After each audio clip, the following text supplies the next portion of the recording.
नमस्कार, मैं डॉक्टर विजय शुक्ल और आप देख रहे हैं श्री न्यूज।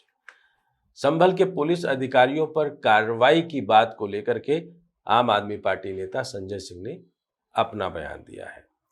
3.5 करोड़ वोट बढ़ा लेंगे, नहीं चुनाव का कोई अर्थ, बांग्लादेश मामले पर योगी करे मोदी के विरुद्ध प्रदर्शन, ऐसा आम आदमी पार्टी के सांसद संजय सिंह का कहना है।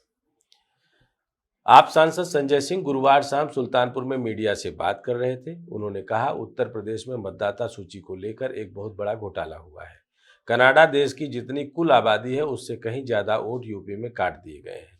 लगभग 4.5 करोड़ वोटों का अंतर सामने आया है। राज्य निर्वाचन आयोग ने ग्रामीण और शहरी मतदाताओं की जो सूची तैयार की थी उसमें 17 करोड़ मतदाता थे, लेकिन ज्ञानेश कुमार मोदी और योगी के निर्देश पर जो सूची तैयार हुई उसमें मात्र 12 करोड़ 55 लाख मतदाता ही रह गए हैं। आखिर ये 4.5 करोड़ मतदाता कहाँ चले गए? क्या वे हवा में उड़ गए? ऐसा आरोप और सवाल आम आदमी पार्टी के सांसद संजय सिंह ने किया है। संजय सिंह ने एफआईआर दर्ज करना और निष्पक्ष चुनाव कराना सरकार की जिम्मेदारी है। हम तो सिर्फ सहयोग कर सकते हैं क्योंकि हम सत्ता में नहीं हैं। लेकिन जो डेटा सामने आ रहा है वह बहुत चिंताजनक है। यह एक संगठित घोटाला है। उत्तर प्रदेश के कर्मचारियों ने ही दिसंबर में एक सूची जारी की थी और 6 जनवरी को दूसरी सूची सामने आई।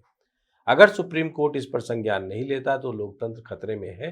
चुनाव आयोग के बारे में तो मैं क्या ही कहूं, वह पूरी तरह से बीजेपी के दबाव में काम कर रही है।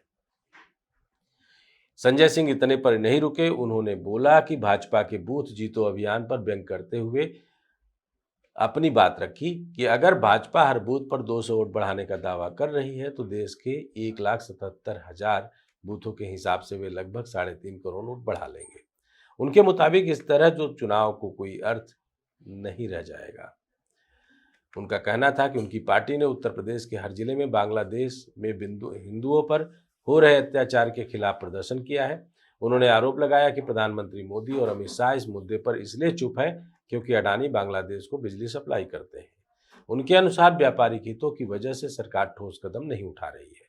उन्होंने कहा कि योगी आदित्यनाथ को मोदी के खिलाफ विरोध करना चाहिए कि वे इस मुद्दे पर क्यों नहीं बोल रहे। संभल मामले में पुलिस अधिकारियों पर एफआईआर दर्ज करने के अदालती आदेश पर उन्होंने साफ कहा कि कानून से बड़ा कोई नहीं है, चाहे वह पुलिस हो, आम आदमी या कोई प्रभावशाली व्यक्ति।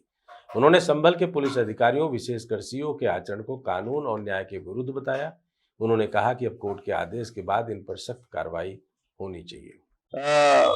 सारा मामला ही खत्म हो जाएगा क्योंकि बीजेपी कह रही है हम हर बूथ पे 200 वोट बढ़ाएंगे, तो 1,77,000 बूथ है, करीब करीब 3.5 करोड़ वोट वो अपना बढ़ा लेंगे। बांग्लादेश में हो रहे अत्याचार पर प्रोटेस्ट हो रहे हैं, लेकिन मणिपुर पर सब खामोश है और शेख हसीना इंडिया में उसे भी लोग खामोश। देखिए, इसलिए मैंने सबसे पहले बोला कि भाई जब बांग्लादेश में हिंदुओं के ऊपर अत्याचार हो रहा है तो प्रधानमंत्री क्यों नहीं बोल रहे इस पे। मैंने खुद ने अपनी पार्टी की तरफ से पूरे उत्तर प्रदेश के अंदर प्रोटेस्ट करवाया, हर जिले में प्रोटेस्ट हुआ बांग्लादेश में हो रहे हिंदुओं के ऊपर जो अत्याचार है उसके खिलाफ।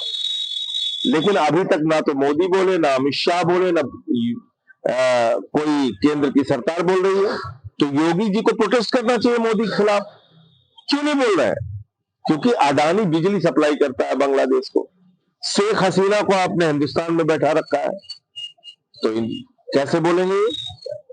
इनके अपने व्यापारिक हित वहां से जुड़े हुए हैं, इसलिए नहीं बोल रहे बांग्लादेश के खिलाफ। सांसद जी, संभल के पुलिस अधिकारियों पर कोर्ट के आदेश से एफआईआर दर्ज करने के आदेश दिए गए हैं। वहां के एसपी कह रहे हैं एफआईआर नहीं करेंगे, अपील करेंगे, कैसे देखते हैं? देखिए, कानून से बढ़कर कोई नहीं है, ना तो पुलिस वाला, ना कोई आम आदमी और ना कोई पैसे वाला। तो जब ये मामला हो रहा था संभल का, आपको याद होगा मैंने उस वक्त भी कहा था कि कुछ पुलिस अधिकारियों का कंडक्ट, जिसमें वहां का सीओ जो है उसका कंडक्ट, वो न्याय के हिसाब से नहीं है, कानून के हिसाब से नहीं है, पुलिस के हिसाब से नहीं है। अब कोर्ट का आदेश है एफआईआर दर्ज करने के लिए, कार्रवाई होगी इन लोगों के ऊपर। नहीं होगी तो कोर्ट उसका संज्ञान लेगा। कल आप एफआईआर को लेकर के यात्रा है, क्या है? देखिए, हमारी जो यात्रा है 16 जनवरी से 22 जनवरी तक, वो हम उसका मुद्दा है रोजगार दो, सामाजिक न्याय दो। तो जब हम रोजगार की बात करते हैं, सामाजिक न्याय की बात करते हैं, तो उसमें वोट का मुद्दा भी आएगा, संविधान का भी मुद्दा आएगा, और समाज के जो शोषित वंचित लोग हैं उनके साथ जो अत्याचार हो रहा है उसका मुद्दा भी आएगा।